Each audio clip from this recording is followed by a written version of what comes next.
ပါတယ်ရှင်အခုဗီဒီယိုလေးကကြတော့အမရဲ့မွေးနေ့ဗီဒီယိုလေးပေါ့နော်ဒီပြောမယ်ဆိုရင်အခြေအနေနဲ့ပတ်သက်တဲ့ဗီဒီယိုလေးတစ်ခုပဲအမကြည့်ပေးမယ်ပေါ့နော်ဘာလဲဆိုတော့အခုနားထောင်နေတဲ့ quality လေးတွေကအမကဒီကက်ကလေးတွေကနေ energy ကိုဒါယူပြီးတော့ပေါ့နော်ကို80ဆက်ဖြစ်လာမယ်အခုဒီနေ့ကြာရောက်တဲ့ February 29ကနေပြီးတော့80ဆက်ဖြစ်လာမယ်အခြေအနေနဲ့ပတ်သက်တဲ့ကံကြမ္မာတွေကဘယ်လိုမျိုးလေးတွေရှိမလဲဒါကိုတိုင်းရော quality လေးတွေရောပေါ့နော်ဘယ်လိုမျိုးလေးတွေကြုံတွေ့ရလာနိုင်ခြေရှိလဲဘယ်လိုကံတရားလေးတွေပေါ့နော်ဒါကိုရှေ့လျှောက်မှာရှိလာမယ်တချို့လေးတွေကလည်း RS လေးပေါ့နော်ကိုရဲ့ RS လေးနဲ့ဘယ်လိုမျိုးရှေ့လျှောက်ဖြစ်လာမလဲဆိုတာလေးတွေကိုသိကျင်တဲ့သူလည်းရှိတယ်လို့ချို့လေးကြတော့လည်းခုကြည့်နေတဲ့ထဲမှာ single လေးတွေလည်းပါမယ်ပေါ့နော် single လေးတွေကလည်းပဲကိုယ့်ရဲ့အခြေမှာရှေ့လျှောက်ဘာတွေဘယ်လိုရှိလာမလဲဆိုတာသိကျင်ကြတဲ့သူတွေရှိမှာပဲပေါ့နော်အဲ့တော့ဘယ်လိုပဲဖြစ်ဖြစ်ကိုယ့်ရဲ့ energy ပေါ့နော်ဒါကိုဘယ်လိုပြောရမလဲကွာဒီကက်ကနေပြလာတဲ့နမိတ်လေးတွေကကိုယ့်ရဲ့သက်ဆိုင်ရာပေါ့နော် energy လေးကိုဒါနားထောင်လို့ရတယ်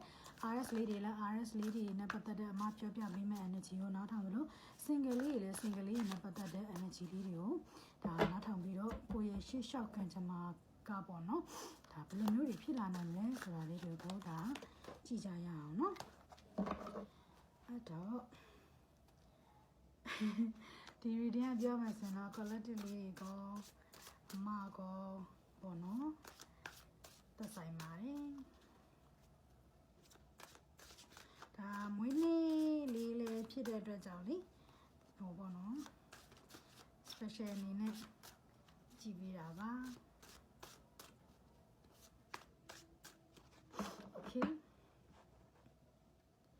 okay ပါကြည့်မနော်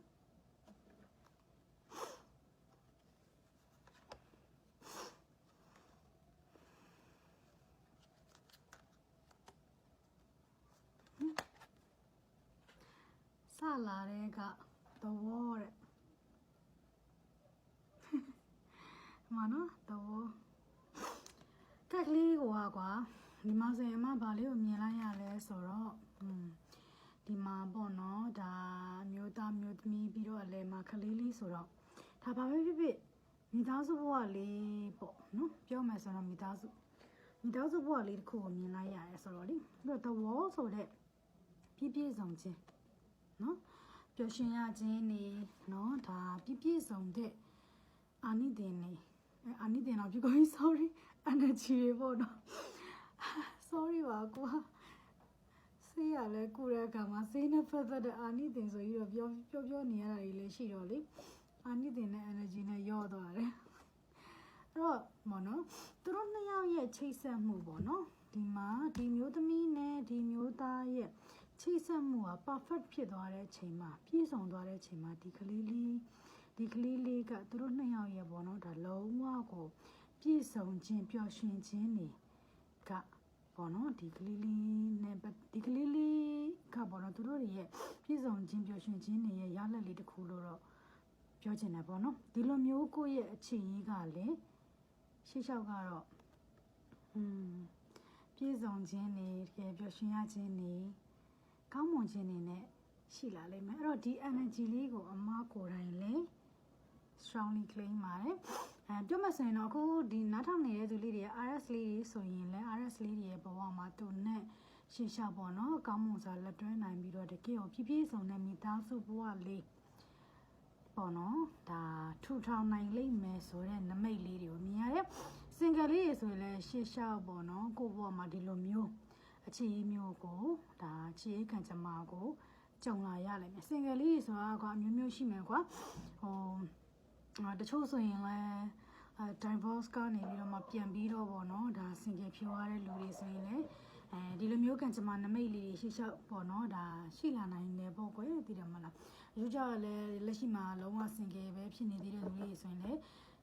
အကြောင်းမျိုးကြောင့် single ဖြစ်နေကြတဲ့သူပေါ့နော်ဟိုရှေ့အရင် past history ဒီမှာမကောင်းခဲ့လို့ပေါ့နော်ခုချိန်မှာ single ဖြစ်နေတယ်ဆိုရင်လည်းရှေ့လျှောက်ကကောင်းမွန်တဲ့နမိတ်တွေရောက်လာလိမ့်မယ်တဲ့နော်အဲ့တော့ဘာဖြစ်ဖြစ်ဒီနမိတ်လေးရတော့တကယ်ကိုကောင်းပါတယ်ကွာနော်ဒီမှာနောက်တစ်ခါက powerful ဖြစ်တယ်နော်ဒီမှာလည်းပဲသဘောဆိုတဲ့ major ကတ်ကိုကြာထားတယ်ဒီမှာလည်းပဲ magician ဆိုတဲ့ major ကတ်ကိုကြာထားတယ် မိမိအချစ်ရေးကတော့ပြောမယ်ဆိုရင်တော့မိမိလုံးဝကွာပြည့်မလား new energy တွေပဲပြောမယ်ဆိုရင်ကွာဟိုကိုယ်တိုင်ပေါ့နော်သိတယ်မလားကိုယ်တိုင်ကိုယ့်ရဲ့အချစ်ရေးကိုတေးတေးချာချာလေးပုံဖော်နိုင်သွားမယ်ဆိုတဲ့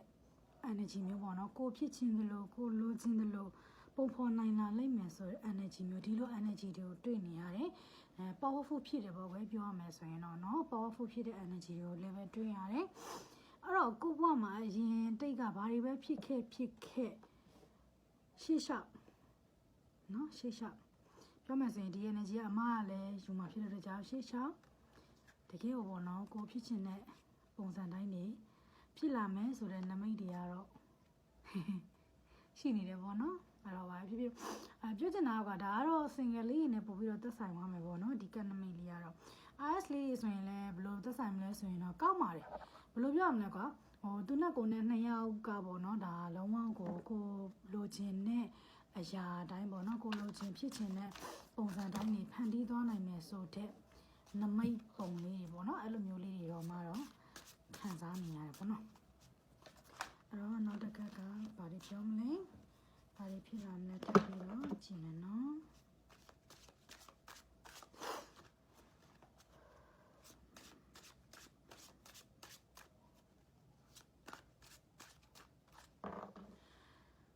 ရှေ့နှစ်ကကတော့အရန်ကိုကောင်းနေပါတော့ဟိုနောက်နှစ်ကလည်းဒီမှာကျန်းဒီမှာ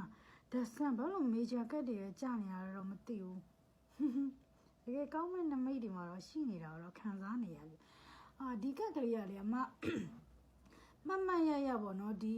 အခုဒီကက်ကလေးတွေအမအစပြီးဝယ်လာခြင်းပထမဆုံးဆွဲတဲ့ကက်ကလေးကလည်းဒီကက်လေးပဲဒီမှာဆိုရင်လည်းပဲပြောမယ်ဆိုရင်ကွာ the sun ဆိုတဲ့အတိုင်းပဲဒီမှာနေလုံးနော်နေလုံးကြီးရဒီမှာကောင်လေးနဲ့ကောင်မလေး2ယောက်ဒါတကယ်ကို romantic ပဲနော်နေရာလည်းတကယ်လှတဲ့နေရာလေးကွာသိတယ်မလားဟိုလိုနေရာမျိုးလေးတွေတော့ခံစားလိုက်ရတယ်ဟိုဗာလဲဗာလဲဘာသာပြားတွေမေ့နေရေးတယ်ရေးဘာသာပြားတွေမေ့နေပြင်သစ်ဘက်ကလေသိတယ်မလားမျိုးနေရာတွေတကယ်မေ့သွားပြီ sorry အဲ့လိုမျိုးစဉ်းစားလို့မရတော့ထားပါတော့ကွာအဲ့လိုမျိုးကတော့တကယ်ကိုလှပပြီးတော့တကယ် romantic ကိုစံတဲ့နေရာမျိုးလေးတွေကိုတော့ခံစားလိုက်ရဆိုတော့ကပြောမှဆိုတော့ကိုယ့်ဘက်မှာတကယ်ကို new energy တွေကတော့မြင်နေရတယ်RS လေးဆိုတော့ကသူနဲ့တူတူပေါ့နော်ဒါဘောတစ်ခုကိုထူထောင်သွားနိုင်မယ်အရင်နဲ့တကူဘယ်လိုပြောမလဲကွာ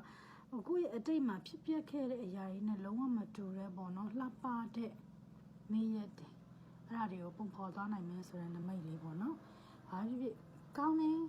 ဒီကောင်းတဲ့ energy တွေကိုတော့အမကတော့လုံးဝကြီးဆို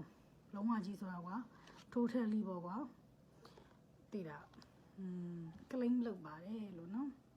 တကယ် message လေးကတကယ်ကိုလှတယ်နော်အဲ့ဆိုတော့နောက်တစ်ခါလောက်ထပ်ဆွဲကြည့်ရအောင်နော် message လေးကတကယ်ကိုလှပါတယ်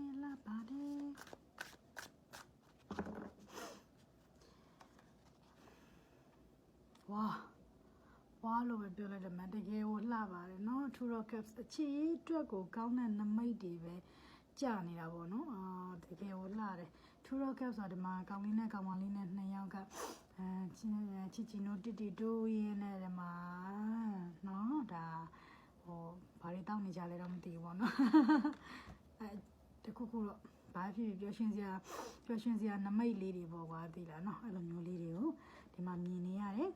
အဲ့တော့အမနောက်တစ်ခါကြည့်လိုက်တဲ့အချိန်မှာတော့ဘယ်လိုပြောရမလဲသူနဲ့ကပေါ့နော်အခုကိုယ့်ရဲ့လူပေါ့နော်ကိုယ့်ရဲ့လူကိုတချို့ဆိုလဲ single လေးဆိုလဲကိုတွေးနေတဲ့သူရှိမှာပေါ့နော်ဟိုဘယ်လိုပြောရမလဲဆက်သွားလို့ရတယ်နော်ဆက်သွားလို့ရပဲဆက်ပြီးတော့ပေါ့နော်ဒါ2ယောက်ရှေ့ဆက်ပြီးခရီးပေါ့နော်ဒါဆက်လျှောက်လို့ရတယ်ဒါပေမဲ့တခါတလေကြာရင်ပေါ့နော်ဟိုဘယ်လိုပြောမလဲနည်းနည်းတော့ပေါ့ဒီခက်ခဲလေးတွေတော့ရှိတတ်တယ်ခက်ခဲဆိုတာကတော့ကဟိုဘယ်လိုပြောမလဲနည်းကံကြမ္မာနဲ့ပတ်သက်ပြီးတော့ပေါ့နော်အဲ့လိုမျိုးပေါ့ဘယ်လိုပြောရမလဲ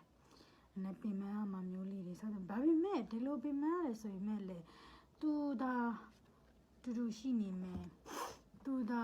ကိုနဲ့တူတူရက်တည်နေမယ်သူဒါကိုနဲ့တူတူလက်တွဲမဖြုတ်ပဲရှိနေမယ်ဆိုရင် ဘယ်လိုခီးလန်းနေကြမ်းတမ်းပါစေ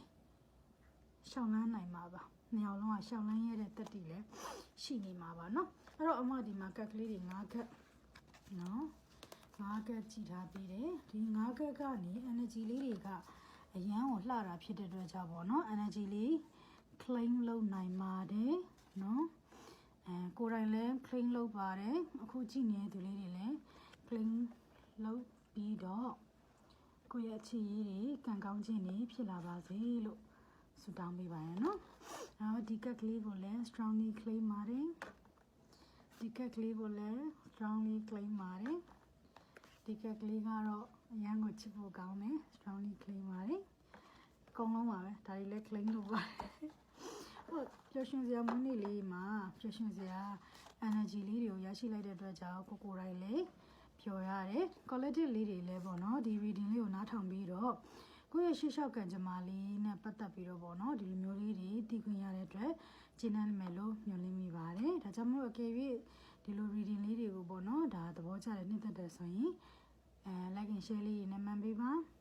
like and share လေးလုပ်ပေးပါစကားတွေလည်းမှားတယ် comment လေးတွေလည်းမှန်ပြီးတော့အားပေးကြပါအောင်လို့နော်အခုလိုမျိုးနားထောင်ပေးတဲ့အတွက်လည်းကျေးဇူးများကြီးတင်ပါတယ်အားလုံးပဲနောက်ဗီဒီယိုလေးတွေမှာပြန်ပြီးတော့တွေ့ကြမယ်နော် See you ပါရှင်တတား